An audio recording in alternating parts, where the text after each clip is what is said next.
Universidad Santander, tu universidad, tu espacio, tu tiempo. Buenas tardes. Vamos a dar inicio con nuestro webinar Pensamiento y lenguaje para el aprendizaje enseñanza, presentado por la maestra María del Rosario López Cernas, docente de nuestra Universidad Santander. Buenas tardes, maestra Mari. Muy buenas tardes. Voy a iniciar con el compartir primero la presentación y posteriormente voy a presentarme. Adelante.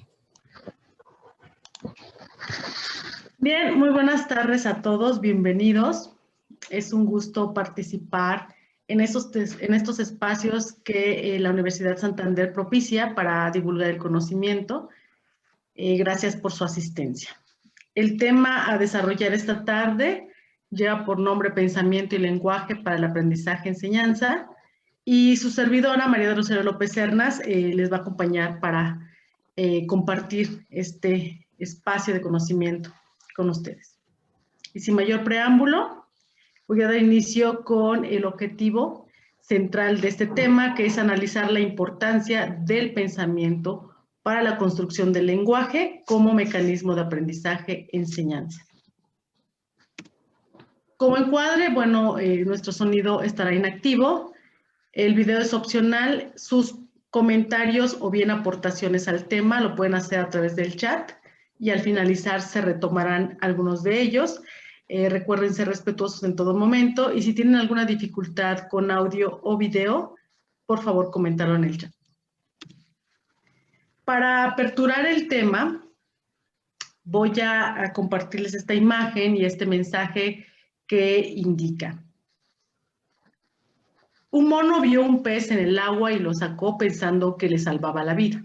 El pez murió. Qué importante es entender el mundo del otro. ¿Qué relación tiene este mensaje con el tema de esta tarde? En nuestra vida cotidiana y en el contexto educativo, muchas veces nos encontramos inmersos en situaciones, en eventos, en momentos, interacciones con otras personas que nos van a llevar a asumir, interpretar, inferir ciertos hechos que pueden o no estar relacionados con la verdad o con la realidad, pero que a partir de ellos vamos a construir ideas, vamos a construir pensamientos que nos van a llevar a tener relaciones positivas o negativas con nuestro entorno social. Y justamente ahí nace la importancia de conocer cómo trabaja mi cerebro, cómo genera esas ideas, cómo construye esos pensamientos.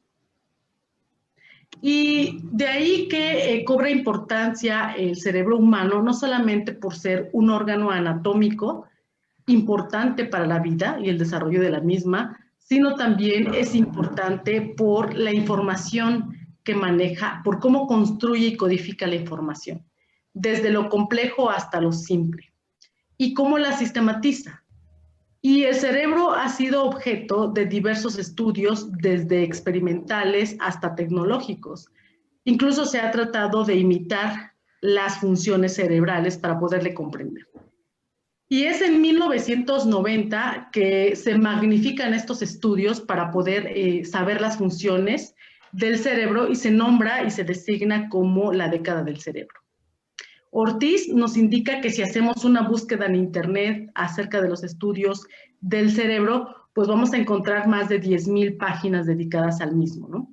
Y estos estudios van desde temas como inteligencia emocional, como programación neurolingüística, mapeo mental, inteligencias múltiples, tipos de pensamiento, pensamiento lateral, pensamiento convergente, pensamiento divergente.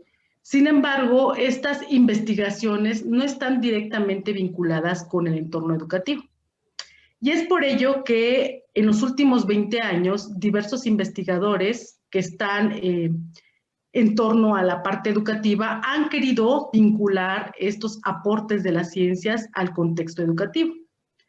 ¿Por qué entonces es tan importante en la educación y para los docentes saber comprender y entender cómo se procesa, cómo se registra, cómo se conserva o cómo se evoca esta información, este conocimiento, este aprendizaje en el cerebro humano? Bueno, porque a partir de ese conocimiento, los docentes podrán diseñar esas estrategias de enseñanza, esas estrategias de aprendizaje, para poder promover en los estudiantes los aprendizajes significativos. Además de que a partir de ese conocimiento, los docentes sabrán en qué momento trabajar esa información, ese conocimiento en los estudiantes. Por lo tanto, el docente requiere saber, conocer cuáles son esas áreas cerebrales y cómo se procesa la información en ellas. Sin embargo, aquí también Araya y Espinosa en el 2019 nos hablan de que el docente, además de saber cómo se procesa la información en el cerebro, también debe vincular la edad evolutiva para poder diseñar esas estrategias. Estos autores nos mencionan que podemos estar frente a un grupo muy proactivo, muy participativo, que para su edad evolutiva necesita trabajar un conocimiento de nivel básico, como identificar, como conocer, por ejemplo, pero al ser tan proactivo, tan activo, pues puede también trabajar por la motivación y la estimulación del docente un nivel superior, un nivel estratégico, como analizar o construir. Sin embargo, estos autores nos invitan a ser mesurados y a entender que trabajar este conocimiento previo, este conocimiento anticipado, puede llevar al estudiante a generar estrés, a acumular estrés. De tal forma que cuando se encuentre en la edad evolutiva para poder trabajar y gestionar ese conocimiento y desarrollar otros aprendizajes, su actitud frente a esa situación puede ser de desinterés, de apatía, y puede ser un conocimiento no grato para el estudiante. De ahí que estos autores nos invitan a los docentes a no solamente conocer esas áreas cerebrales que procesan la información y cómo se procesa, sino que también a vincular esa edad evolutiva para poder generar entonces esos conocimientos y esos aprendizajes en nuestros estudiantes. Aquí hay que detenernos un poco y mencionar y hacer hincapié en que el cerebro humano no solamente es importante por el cúmulo de información que tiene o por cómo codifica la información, sino también porque además lleva 3 funciones universales de acuerdo a de Zuviria, que son conocer, valorar y decidir. Y este conocer, este valorar y este decidir lo gestiona a partir de cómo se desarrolla en su contexto, a partir de qué relaciones entabla con su diversidad. Y en relación a ello, José Martí nos habla que este desarrollo humano se propicia a partir de su contexto histórico-social en el que vive. Y ese desarrollo humano le va a llevar a tener esa felicidad. Pero ¿cómo va a poder tener esa felicidad? A través de la contribución o el mejoramiento y la transformación de ese contexto. En relación a ello, Cerezo en el 2006, de acuerdo a la pedagogía sociohistórica, habla sobre el aprendizaje colaborativo y cómo este estudiante, a partir de las relaciones que entabla con su sociedad, a partir de cómo interactúa en ese contexto, va a obtener aprendizajes genuinos. Y ese aprendizaje genuino, estos 2 autores nos mencionan que se obtiene desde la infancia. Y este aprendizaje se obtiene a partir de un acto, una idea, incluso una mirada. Y se va enriqueciendo, se va fortaleciendo, se va perfeccionando a partir del desarrollo de este niño. Y entonces tenemos un aprendizaje genuino que tiene que ver con experiencias del estudiante que además están inmersas en las emociones que están implícitas en esas experiencias. De ahí que Meneses, en el 2018, nos invita a trabajar desde la educación, desde la práctica docente, las emociones, ya que a partir de las emociones, pues se estimula la curiosidad y la atención por esa información nueva, por ese conocimiento nuevo. Y desde la curiosidad y desde la atención se genera el interés por ese proceso de aprendizaje.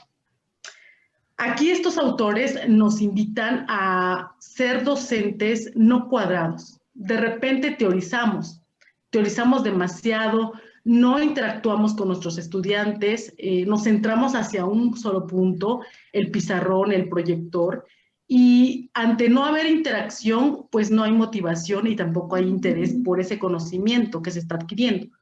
Por lo tanto, Meneses nos invita a innovar nuestra práctica en torno a las emociones.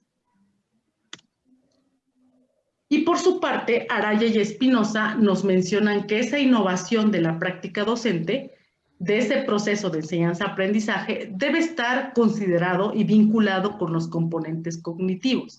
Es decir, estas áreas cerebrales, cómo están trabajando, cómo están fortaleciendo la información. Y además, por las emociones. Al respecto también, Morales y Restrepo en el 2015 mencionan que no solamente se tienen que ver esos componentes cognitivos y esas emociones, sino que además se debe observar el código en el que se emite la información. ¿Qué tan importante es ese código en el que se emite la información?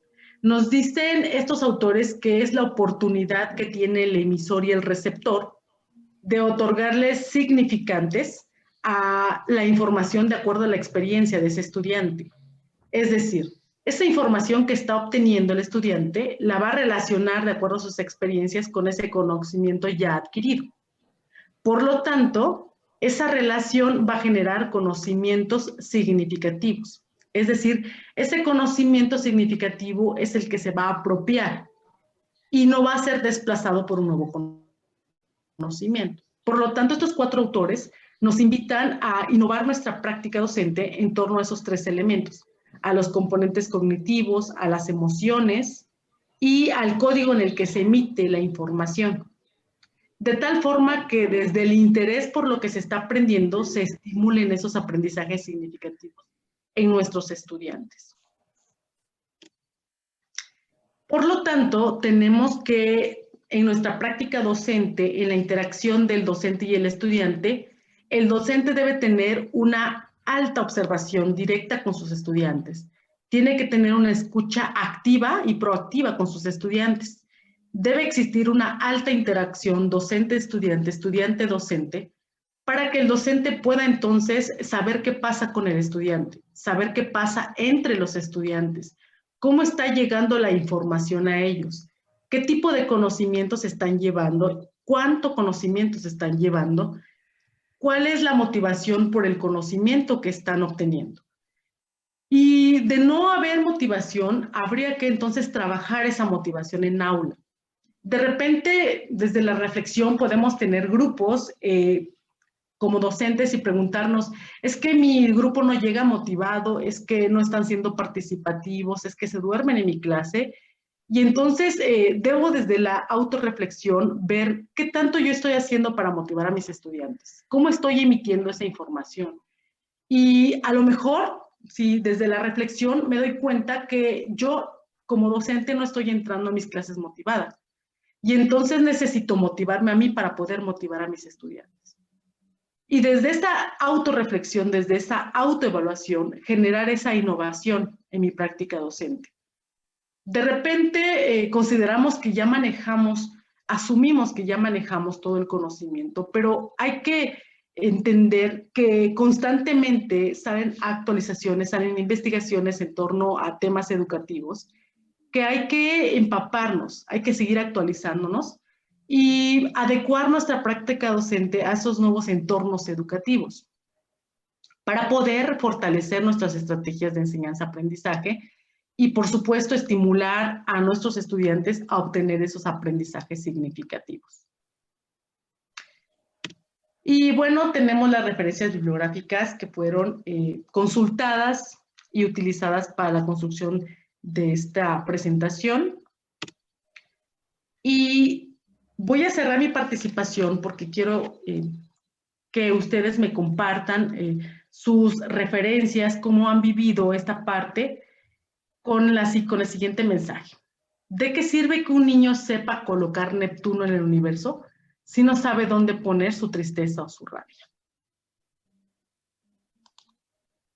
Quisiera ahora leerles, saber cómo ustedes han trabajado, cómo ustedes han incentivado esta parte de sus estudiantes en sus aulas, cómo han generado este vínculo del aprendizaje significativo en torno a las emociones.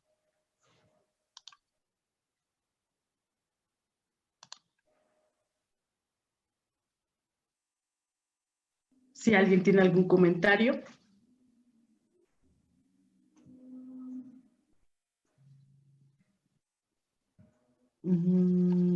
Te lo leo.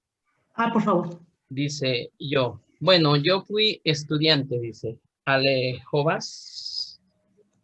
Hasta allí se queda. Y no sé si vaya a escribir más. O quiera participar. Puede abrir su micrófono y podemos cederle la participación a Ale Jovas. Bueno.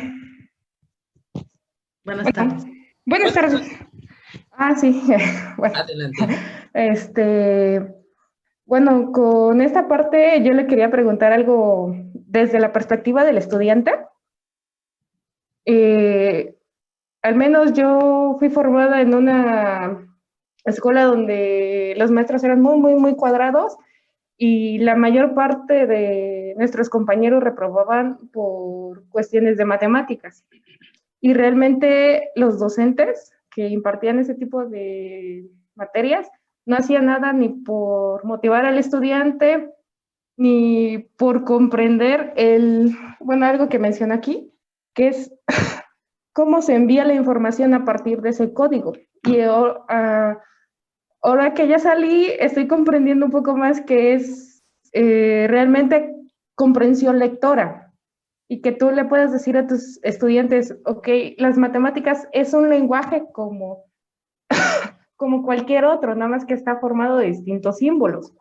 Y cuando usted mencionó que, perdón, hay una parte de las emociones de cómo incentivar a los estudiantes, yo solamente veía en mis compañeros su cara de frustración, de que no le entendían, de que realmente si era como, no sirvo para esto porque no sé matemáticas, o no sé esto porque no sé matemáticas. Y al menos mi pregunta es, ¿usted qué consejo, qué perspectiva tiene sobre ese tipo de ámbitos? Porque yo sé que es un ámbito muy grande el que un estudiante diga, es que no le entiendo nada a mate, o no sé ni para qué sirve, no sé ni para dónde voy. Gracias por tu participación. Sí, bueno, yo creo que todos hemos estado pues frente a grupo y además hemos estado como estudiantes, hemos pasado por diferentes tipos de situaciones similares a las que tú comentas. De repente nos cuadramos mucho, yo les decía, ¿no? A lo mejor porque dejo de estudiar, por eso también, eso es muy importante, ¿no? Aquí tengo que hacer hincapié en que es importante seguir y constantemente actualizarnos con cursos, con diplomados, con maestría, con doctorado, etcétera. Es muy importante porque el hecho de estar frente al grupo es como un área de poder, ¿no? De repente asumimos que ya tenemos todo el conocimiento, como hace un momento comentaba, que nosotros tenemos la verdad, que tenemos el absoluto conocimiento y no lo es así, ¿no? De repente entonces esa actitud nos lleva a cerrarnos, justo como decías, a centrarnos en una sola línea en donde yo tengo el conocimiento y solamente voy a verter el conocimiento en ti y ya no hay esa interacción, ¿no? Ya no hay una ida y vuelta del conocimiento, ya no como docente yo puedo aprender también de mis estudiantes. Y es ahí donde yo estaba hablando que de repente nos volvemos maestros muy cuadrados, ¿no?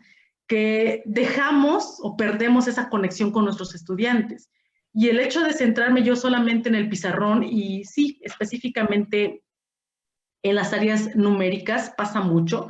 Es muy necesario el pizarrón porque necesitan ellos también expresar estas funciones y desarrollarlo primero antes de participar con los estudiantes. Pero de repente perdemos ese foco, ¿no? Y nos centramos únicamente en este pizarrón y no interactuamos con el estudiante, por lo tanto, no hay ese conocimiento de qué está pasando, de cómo está llegando la información al estudiante, y esa desconexión del docente con el estudiante, pues inicia esta parte en donde el estudiante se siente solo, en donde el estudiante no sabe por qué está aprendiendo y qué está aprendiendo, incluso si está adquiriendo un conocimiento, no sabe para qué le sirve ese conocimiento. Y es porque no hay esa relación, no hay ese vínculo con el docente. Y es por eso que comentaba que en tiempo actual, los docentes que estamos frente al grupo debemos entonces trabajar nuestro contenido, porque es importante sí la teoría, pero también es importante la práctica, y también son importantes las emociones, ¿no? ¿Qué tan importante es que yo como docente de biología, de física, de matemáticas, interactúe con mis estudiantes y que a partir de esas experiencias gratas yo fomente el conocimiento y sobre todo el aprendizaje? Y entonces mis estudiantes no solamente van a saber sumar, sino van a decir, ah, bueno, este conocimiento me sirve también para mi vida real cuando yo necesite abrir una cuenta bancaria y necesite saber cuál es mi rendimiento, cuáles son mis ingresos, cuáles son mis aportes, cuáles son los intereses y cómo se manejan los intereses, y entonces yo comprenda cuál es la importancia de los números, ¿no? Pero comentaba entonces que esta desvinculación se da porque el docente solamente se centra en la teoría, ¿no? Y para él lo más importante es abarcar este programa de estudios y agotar el programa de estudios, y se centra solamente en ello, en el conocimiento teórico, y no se vincula con la relación tan hermanada, con la relación con las emociones y humana con los estudiantes. Gracias. Si alguien más tiene algún aporte, algún comentario, adelante. Bueno, buenas tardes a todos. Bueno, yo solo quisiera comentar que sí tiene razón en lo que dice, pero a veces no es culpa del docente, porque tenemos un sistema educativo, como usted mismo lo dice, que nos marca un programa de estudios, y el docente a veces se preocupa por terminar o abarcar todo el programa de estudios, olvidando pues el vínculo con el alumno, los sentimientos, las emociones. A veces los alumnos pues no van como muy emotivos y nosotros no nos acercamos o no nos preocupamos por decirle, pues, ¿qué tienes? A lo mejor tiene un problema familiar, y en ese momento él no va a adquirir la información que el docente le está impartiendo. Entonces tampoco es culpa del docente. Es importante que el docente se preocupe cómo va a sus alumnos esos días. Por ejemplo, en el área preescolar, nosotros, o los docentes siempre le preguntan a los niños cómo se sienten hoy, porque es importante que los niños estén bien para que adquieran el conocimiento. Si no van motivados, no van a aprender. Entonces es importante el vínculo, no solo en el área básica, sino también en universidades. Ese es mi aporte. Muchas gracias. Y sí, tienes completa razón. Y no se trata, ¿no?, de que agarremos culpas, porque de repente también podemos perder el objetivo cuando empezamos a asumir culpas o incluso a tirar culpas a los docentes, ¿no? Pero sí se trata de la responsabilidad y corresponsabilidad del estudiante con el docente, ¿no? De repente también como estudiante, pues nos mostramos apáticos. Ah, pues es que ese docente nada más se la pasa hablando, ¿no? Ay, es que ese maestro nada más me llena de información y no me dice nada. Pero yo como estudiante también, ¿qué estoy haciendo? Me he acercado a mi docente, le he comentado mi sentir respecto a, hemos intervenido con el docente. O sea, ambos, tanto el estudiante como el docente, necesitan entablar esa relación, esa interacción.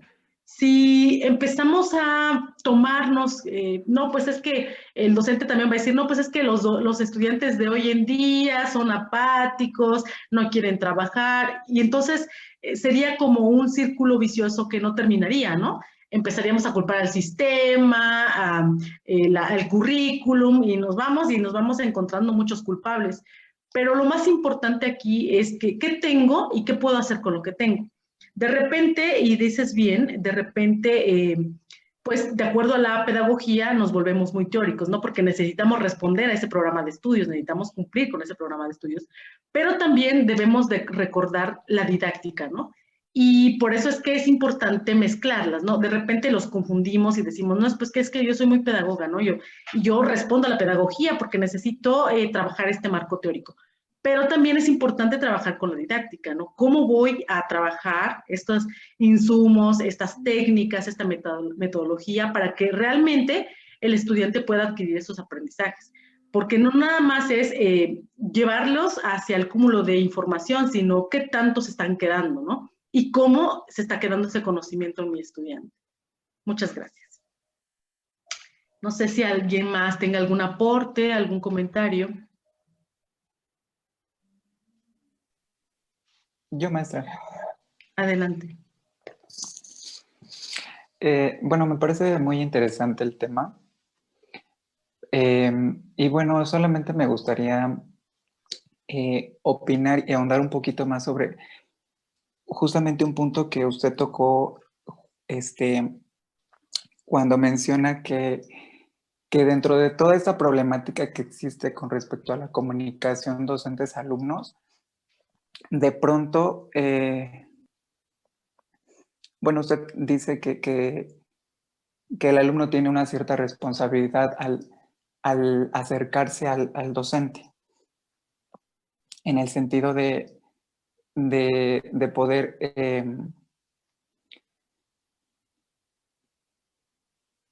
expresar emociones. Yo creo que hay ocasiones en las que probablemente el alumno ni siquiera tiene esa capacidad. No se cuentan con esas habilidades sociales para poder hacerlo. Entonces yo creo que es ahí cuando el tema que usted está tocando es fundamental para la formación y la capacitación del docente al poder desarrollar esta observación directa de la que usted está hablando.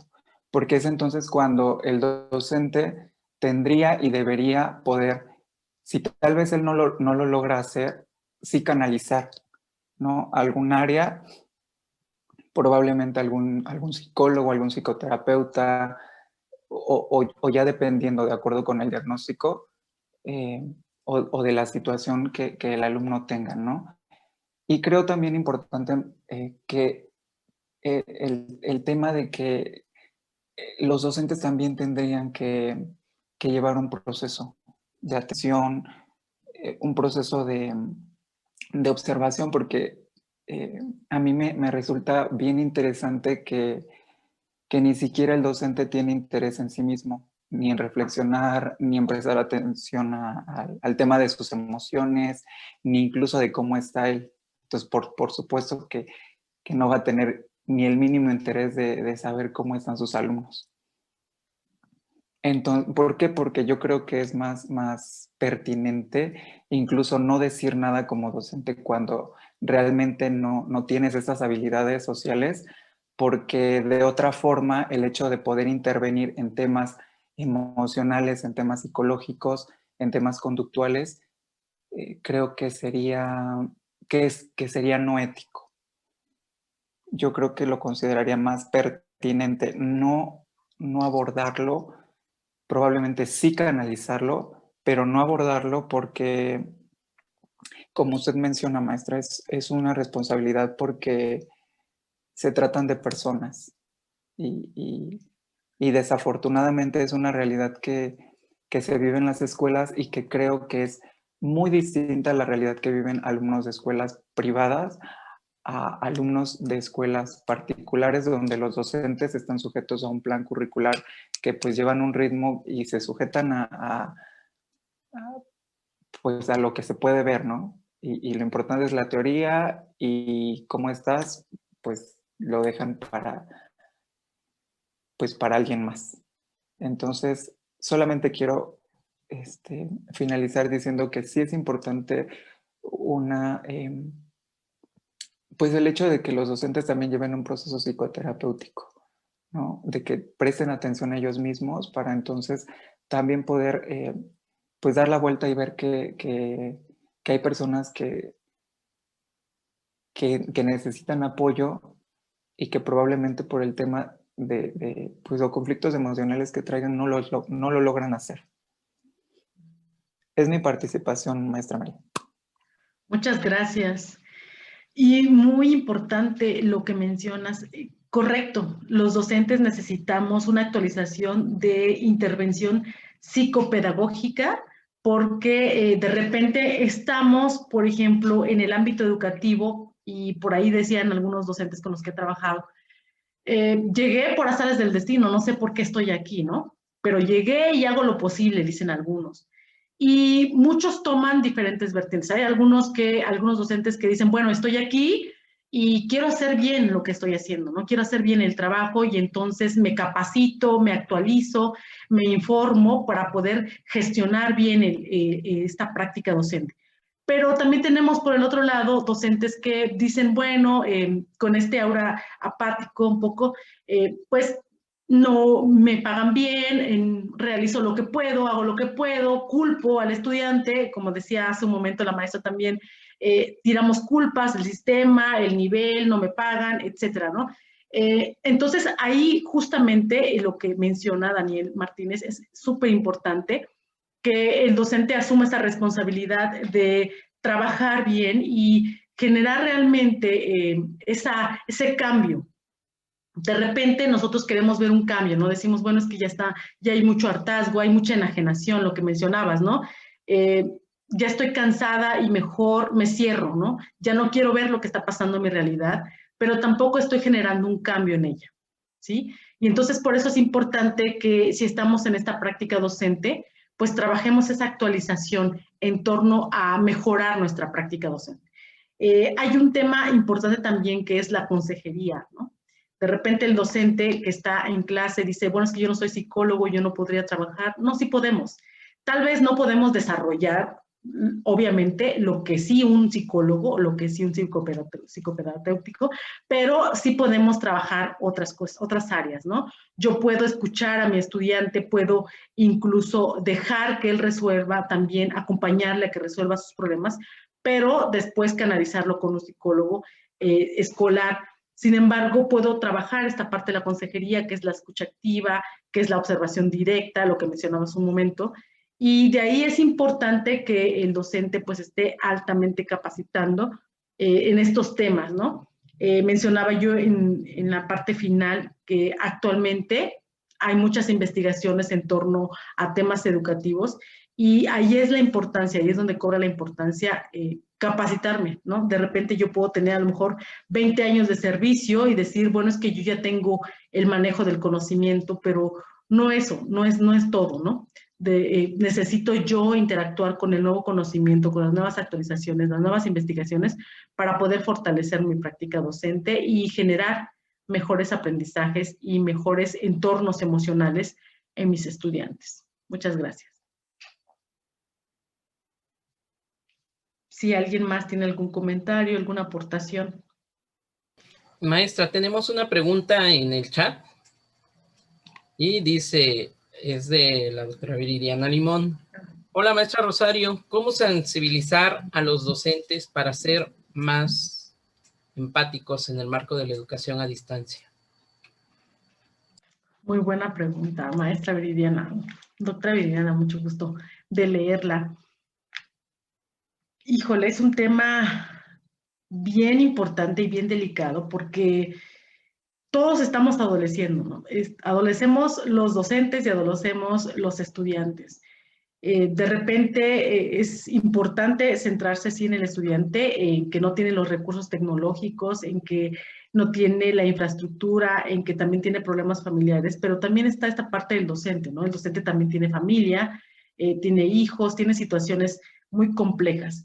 Y pensar en que además de que tiene que trabajar sobre las situaciones de índole emocional, personales, y también tiene que trabajar las emociones de sus estudiantes, nos invita a, pues, reconocer nuestras emociones, autorregularnos, ¿no?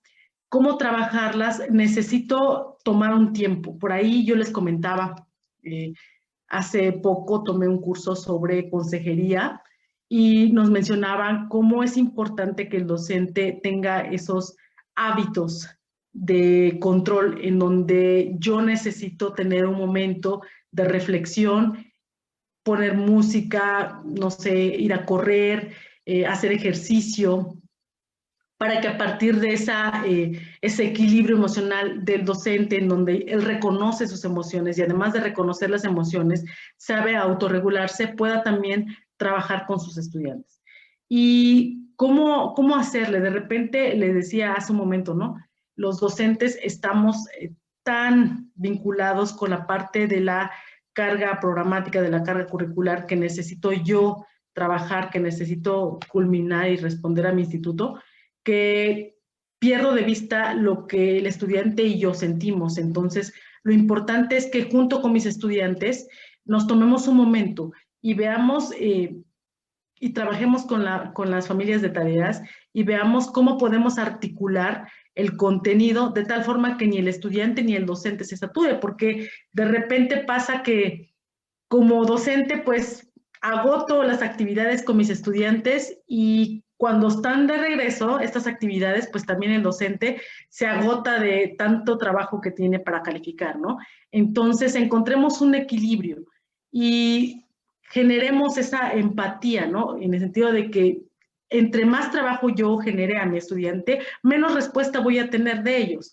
Si yo dejo 5 actividades a mi estudiante, pero no son significativas para él, entonces él se va a agotar nada más de ver cuántas actividades tiene que trabajar y entonces yo como con mis estudiantes necesito generar estrategias simbólicas en donde él pueda gestionar desde una actividad muchos aprendizajes para que también el docente pueda generar ese equilibrio entre el estudiante y el docente sobre sus emociones.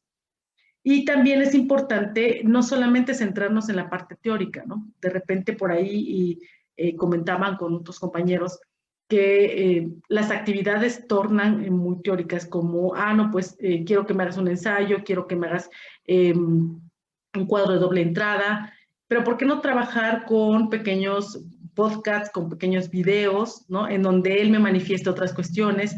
Por ejemplo, si estoy trabajando temas selectos, que me manifieste cómo es su día a día, cómo hace ejercicio, por ejemplo, y desde esa práctica que va a ser muy amena en él, pues también va a ser amena para mí, porque a lo mejor podamos fortalecer entre el grupo pues una actividad física que los lleve a mejorar su salud, a mantenerse en equilibrio, a mantenerse tranquilos.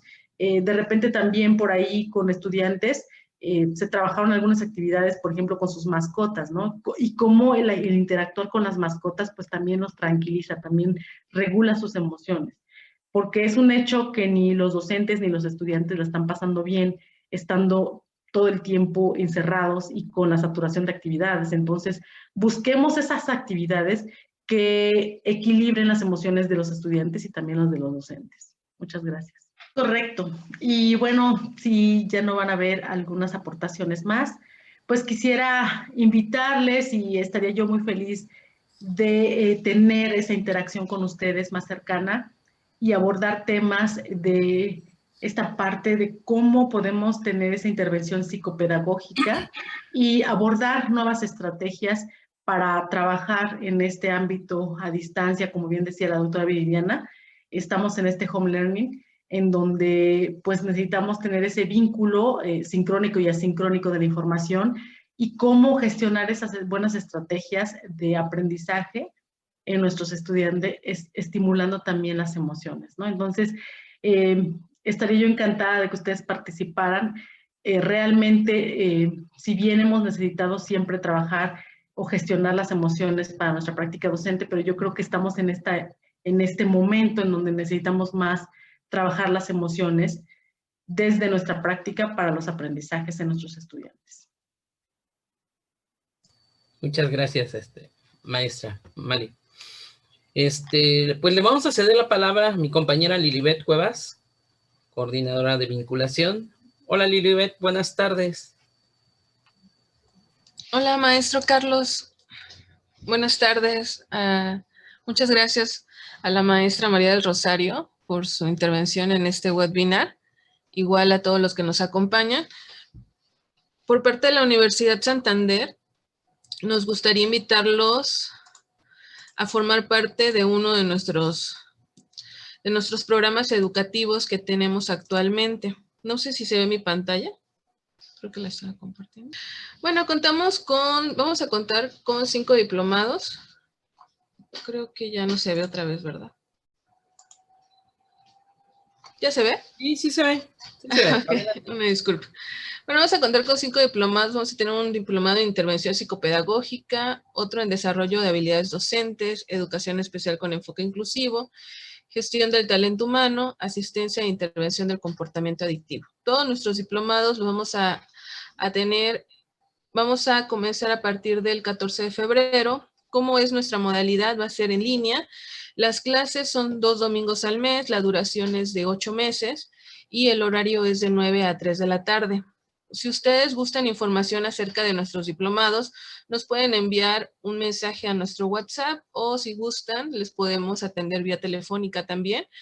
Les mandamos lo que es información acerca de las materias que vamos a estar impartiendo en estos diplomados, en cada uno de estos diplomados.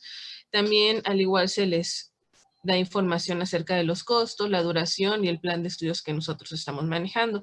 La Universidad Santander también se distingue porque contamos con lo que son maestrías y doctorados. En este caso tenemos 3 maestrías en educación. Tenemos una maestría en educación en el área de docencia e investigación. Esta maestría en educación en el área de docencia la tenemos actualmente en 2 modalidades. Una modalidad la manejamos totalmente en línea, donde ustedes tienen acceso a la plataforma las 24 horas del día, y tenemos otra modalidad que es mixta, en la cual ustedes acuden a la universidad y aparte tienen la parte de modalidad en línea. 10 días más trabajan con sus maestros en línea. Por eso es mixta. Y tenemos también otra maestría en educación, pero es para la cultura física, para aquellos maestros que se dedican al deporte, pues esta maestría les puede ayudar mucho. También tenemos una maestría en educación infantil en el área de competencias didácticas para aquellos que estén actualmente dando clases en la educación básica, en preescolar, en guarderías. Esta maestría les puede ser de mucha ayuda. Y tenemos también un doctorado en ciencias de la educación. Una de las ventajas de estudiar en la Universidad Santander es que ustedes se pueden titular por avance de grado, e igual también ustedes el día de mañana, si quieren seguir estudiando y formándose, cuando estudian el doctorado, automáticamente por haber estudiado la maestría con la Universidad Santander, ustedes obtienen una beca directa hacia su doctorado. Nuestros inicios de clases, vamos a iniciar clases el 6 de febrero, tenemos inscripciones abiertas, ahorita tenemos promociones en la inscripción desde el 50% de descuento en lo que son inscripciones, tanto en doctorado como en maestrías. Las clases son una vez al mes, la modalidad es mixta y como en alguna maestría también la tengo en línea, el doctorado también la tengo en lo que es modalidad tanto semipresencial como modalidad en línea totalmente. La duración de nuestras maestrías es de 2 años. Igual los que quieran información se pueden comunicar con nosotros vía WhatsApp o a nuestros números de teléfono. Y también comentarles que la Universidad Santander cuenta también con 7 licenciaturas. Tenemos una licenciatura en Derecho, Administración de Empresas, Contaduría, Informática, Mercadotecnia, Turismo y Educación. Y todas nuestras licenciaturas, una de la importancia de nuestras licenciaturas es que cuentan con acentuación en investigación y docencia. Entonces, si ustedes quieren tener una licenciatura, pero también les interesa la parte de la educación, la parte de la docencia y la parte de la investigación, nuestras licenciaturas llevan ustedes asignaturas que los va a llevar por ese rumbo. También comentarles que nuestras licenciaturas ustedes las pueden terminar desde 10 meses hasta máximo en 3 años. Tenemos una modalidad en la cual les permite terminar su licenciatura en un corto tiempo, y créanme que ahorita es muy importante que nosotros continuemos con nuestra preparación. Igual tenemos alumnos, también comentarles que si ustedes estudian con nosotros una licenciatura, una maestría y quieren estudiar, a lo mejor terminan su maestría y quieren estudiar una licenciatura, automáticamente ustedes obtendrían una beca para estudiar en un programa de estudios de aquí de la Universidad Santander. Entonces la invitación queda abierta para ustedes, para que nos acompañen, para que el día de mañana también vamos a tener un webinar muy interesante, esperemos nos puedan acompañar, y también la invitación abierta para que se inscriban ya sea a una licenciatura, a un posgrado, a una maestría, a un diplomado o a nuestro doctorado. Cualquiera de nuestros planes de estudio, créanme que tenemos excelentes docentes que nos están apoyando ahorita. Vamos a tener mucho más webinar que estamos preparando para ustedes y esperamos nos sigan acompañando. Pues le agradezco, maestro Carlos, y pues los esperamos el día de mañana. Claro que sí. Muchísimas gracias a ti, Lilibet, por compartir esta información con todos nuestros participantes. Bueno, pues mi compañera les acaba de comunicar. El día de mañana nosotros vamos a tener otro webinar todos estos webinars que hemos tenido son enfocados principalmente ahorita en los diplomados que se van a aperturar o que se van a abrir en el mes de febrero. El webinar del día de mañana, están cordialmente invitados, es a las 5 de la tarde, con el tema drogadicción y relaciones familiares, con el doctor Roberto Salazar Contreras. Pues le quiero agradecer a la maestra María del Rosario López Cernas por habernos apoyado en esta tarde con su webinar. Muchas felicidades a nombre del rector, el doctor Enrique Navarro Flores, de la vicerrectora Eva Adriana, del maestro Alan, director de la Universidad Campus Oaxaca, y del coordinador académico, Carlos Sigüenza Olivera. Que tengan excelente tarde a todos los participantes y ya colocaron sus datos en el chat para poderles proporcionar su diploma de participación de manera digital. Pueden dejarlo. Pues, no sé si se pueda despedir, por favor, maestra María del Rosario. Le agradezco.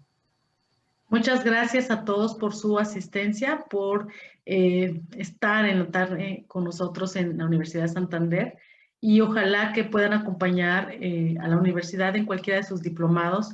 Es una universidad de excelencia y créanme que estos aprendizajes son esenciales para nuestra práctica educativa. Muchísimas gracias a todos. Hasta luego, que tengan excelente tarde.